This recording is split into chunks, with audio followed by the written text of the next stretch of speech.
بسم اللہ الرحمن الرحیم۔ دوستو، انسان کے دنیا میں آنے سے کروڑوں سال پہلے ایک بہت بڑا ستارہ زمین سے ٹکرایا تھا، جس کی وجہ سے زمین کے کچھ ٹکڑے الگ ہو کر زمین کی سیما سے باہر چلے گئے، اور ان میں سے ایک ٹکڑا بھاری ہونے کی وجہ سے زمین کی سیما کے اندر ہی رہ گیا، جس کو آج ہم چاند کہتے ہیں، جو ہم سے 3,85,000 کلومیٹر دور ہے۔ دوستو، اسلامی تعلیمات کے حساب سے آج سے 1400 سال پہلے اللہ کے آخری نبی حضرت محمد مصطفیٰ صلی اللہ علیہ وآلہ وسلم نے اس چاند کے 2 ٹکڑے کی۔ مگر سوال یہ ہے کہ کیا آج کے سائنسدان جو چاند تک پہنچ گئے ہیں اور بہت سارے تو چاند پر قدم بھی رکھ چکے ہیں، کیا انہیں چاند کے ٹکڑے ہونے کے کوئی ثبوت ملے ہیں یا نہیں؟ اس کو جاننے سے پہلے ہمیں یہ جاننا ہوگا کہ چاند کے ٹکڑے ہونے کا واقعہ آخر کیسے ہوا تھا۔ روایتوں کے حساب سے ہجرت کے 5 سال پہلے قریش کے کچھ لوگ حضرت محمد مصطفیٰ صلی اللہ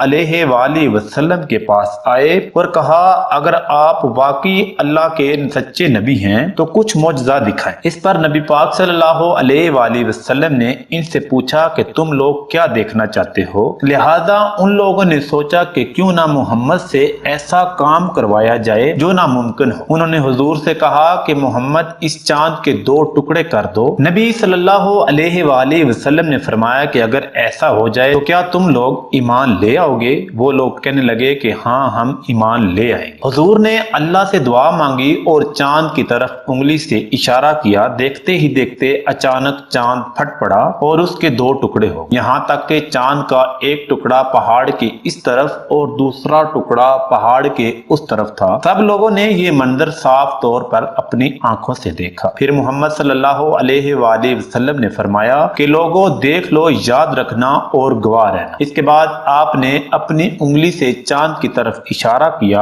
اور دیکھتے ہی دیکھتے پہلے کی طرح جڑ گئے۔ مگر ان کافروں نے اتنا بڑا معجزہ دیکھنے کے بعد بھی کہا کہ یہ تو صرف محمد کا ایک جادو ہے، معاذ اللہ، اور حضور صلی اللہ علیہ وآلہ وسلم پر یہ جادو کا الزام لگانے والوں میں ابو جہل بھی تھا۔ مگر قریش کے کچھ عقل مند لوگوں کا ماننا تھا کہ جادو کا اثر صرف سامنے رہنے والوں پر ہی رہتا ہے، اس کا اثر ساری دنیا پر نہیں رہتا۔ لہٰذا انہوں نے طے کیا کہ جو لوگ دوسرے علاقوں اور ملکوں میں گئے ہوئے ہیں، جب وہ سفر سے مکہ واپس آئیں گے تو ان سے پوچھیں گے کہ کیا انہوں نے دوسرے علاقوں میں چاند کو 2 ٹکڑے ہوتے ہوئے دیکھا تھا؟ اگر انہوں نے گواہی دے دی تو محمد یقیناً سچے نبی۔ لہٰذا جب بہت سے لوگ واپس آئے تو ان سے پوچھا گیا تو انہوں نے کہا کہ ہاں، ہم نے بھی چاند کو 2 ٹکڑوں میں بٹے ہوئے دیکھا ہے۔ لیکن قریش کے لوگوں نے یہ بات بنا کر کہا کہ جادو اصل میں پورے آسمان پر کیا گیا تھا، اس لیے جس نے بھی چاند کو جہاں سے بھی دیکھا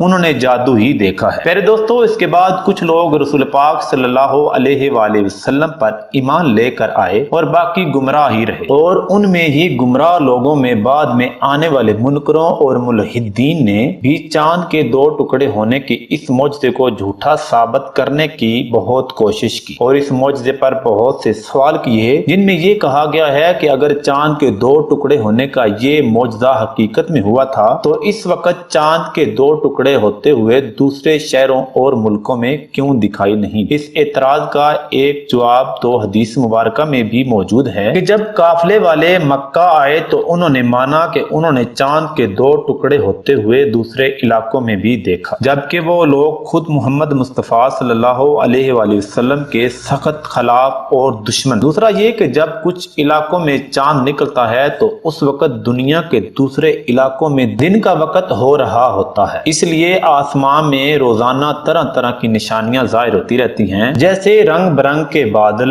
اندرا دھنوش، ستاروں کا ٹوٹنا اور بادلوں کا چھا جانا۔ لہذا اس چاند کے 2 ٹکڑے ہونے کا یہ معجزہ انہی لوگوں کو دکھائی دیا جو اس وقت ان علاقوں میں موجود تھے، جہاں آسمان بالکل صاف تھا اور وہ اس وقت آسمان کی طرف دیکھ رہے تھے، جبکہ دوسرے لوگ اسے دیکھ نہ پائے۔ اس کے باوجود چاند کے ٹکڑے ہونے کے اس معجزے کو اس وقت دنیا کے کئی دیشوں نے دیکھا، جن میں ہندوستان کا بھی نام آتا ہے، جسے انڈونیشیا کے ایک علاقے مالابار کے بادشاہ نے چاند کے 2 ٹکڑے ہوتے ہوئے دیکھا تھا، جس کا نام چترووتی فارمس تھا، اور اس نے اس واقعے کو ایک کتاب میں بھی لکھوا دیا تھا، جس کا ریکارڈ آج بھی موجود ہے۔ اس ہی طرح ہندوستان ہندوستان کے ایک راجا چرامن پرومن نے اپنے محل سے چاند کو 2 ٹکڑے ہوتے ہوئے دیکھا تھا اور بعد میں ان دونوں بادشاہوں نے اسلام قبول کر لیا تھا۔ اس کے علاوہ ہندوستان کے الور کے پتلوں میں سے ایک ایسا پتلا آج بھی موجود ہے جس کے اوپر یہ بات لکھی ہوئی ہے کہ اس پتلے کو اس وقت بنایا گیا جس وقت چاند 2 ٹکڑے ہوئے۔ یہ سارے واقعات اور اس کی ڈیٹیل لندن میں موجود انڈین آفس لائبریری کے پرانے آرٹیکل اور ڈاکومنٹس آج بھی موجود ہیں۔ دوسری طرف آج کے زمانے کے سائنٹسٹ ریسرچ کے ذریعے اسلام کی سچائی کو آج بھی ثابت کر رہے ہیں۔ وہیں چاند کے ٹکڑے ہونے کا یہ معجزہ بھی 1400 سال بعد آج سائنٹیفک ریسرچ کے ذریعے صاف ہو چکا ہے۔ دراصل 1680 میں ایک ریاضی دان اور آسمان کی جانکاری رکھنے والے ڈومن سیوکسینی نے چاند کے بارے میں بہت ڈیٹیل سے پڑھا اور چاند کی تصویر بنائی۔ اس میں چاند کے بیچ ایک لکیر بنائی تھی لیکن وہ خود اس لائن کی حقیقت سے انجان تھا۔ دراصل یہ چاند کے 2 ٹکڑے ہونے کا وہ ثبوت تھا جو پہلی بار کسی غیر مسلم سائنٹسٹ نے دنیا کے سامنے پیش کیا تھا۔ اس کے 200 سالوں بعد ناسا نے چاند کی تصویر جاری کی اور ڈومن سیوکسینی کی تصویر اور نئی تصویر کو ملا کر دیکھا گیا تو دونوں میں یہ لکیر ایک جیسی پائی گئی۔ چنانچہ سائنٹسٹ اور زیادہ ریسرچ میں لگ گئے کہ یہ چاند پر لکیر کس چیز کی ہے، جیسا کہ اللہ رب العزت نے فرمایا کہ پتہ کرو میری بنائی ہوئی چیزوں میں اس میں نشانیاں ہیں عقل والوں کے لیے۔ لہذا ایسا ہی ہوا اور جانکاری ملتی گئی اور سال 1969 میں ناسا نے جب اپولو 10 مشن بھیجا تو اس نے بہت قریب سے چاند کی تصویر کھینچی جس میں صاف طور پر اس لکیر کو دیکھا جا سکتا ہے جو بیتے زمانے میں چاند کے 2 ٹکڑے ہونے کی کھلی نشانی تھی۔ سائنسدانوں کو پتا چلا کہ چاند کی سطح اس لکیر کی طرف سمٹ رہی ہے اور چاند مسلسل اس لائن کے گیپ کو بھرنے میں لگا ہوا ہے۔ آرپوتھیسس کے مطابق بیتے زمانے میں ایک چاند کے اندر کچھ کمی آ گئی تھی اور چاند پر موجود وہ لائن اس ہی وقت ظاہر ہوا تھا جب چاند 2 ٹکڑوں میں ہوا تھا جسے آج بھی وہ لکیر پر کرنے کی کوشش کر رہی ہے۔ دراصل دوستو سائنسدان اس کی حقیقت کو جانتے ہوئے بھی اس کو چھپانے کی کوشش کر رہے تھے کیونکہ اگر سائنٹسٹ چاند کے ٹکڑے ہونے کا ثبوت اگر دنیا کو دکھا دیں گے تو اسلام کی سچائی ثابت ہو جائے گی اور لوگ تیزی سے اسلام قبول کرنے لگیں گے۔ ان ساری باتوں سے یہ پتہ چلتا ہے کہ قرآن و حدیث جس واقعے کا ذکر آج سے 1400 سال پہلے کر رہی تھی وہ بالکل حق ہے جسے لاکھوں بلین ڈالر خرچ کر کے ثابت کیا گیا۔ یہ نہ صرف قرآن مجید بلکہ آخر الزمان حضرت محمد مصطفیٰ صلی اللہ علیہ وآلہ وسلم کی حقانیت کی صاف دلیل ہے۔ دوستو کیا آپ جانتے ہیں کہ اللہ تعالیٰ نے آسمان اور زمین میں کس دن کو کیا پیدا کیا؟ اگر نہیں جانتے تو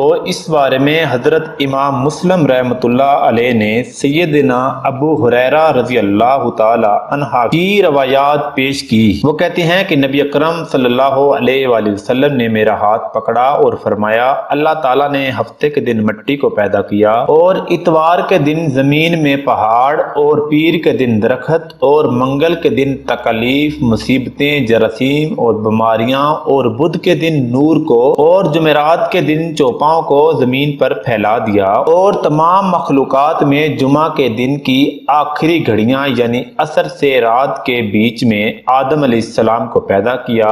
تو دوستو امید کرتا ہوں کہ اس ویڈیو کو دیکھنے کے بعد آپ کا ایمان اور پختہ اور تازہ ہو گیا ہوگا۔ ملتے ہیں ایک اور ویڈیو کے ساتھ، تب تک کے لیے اللہ حافظ۔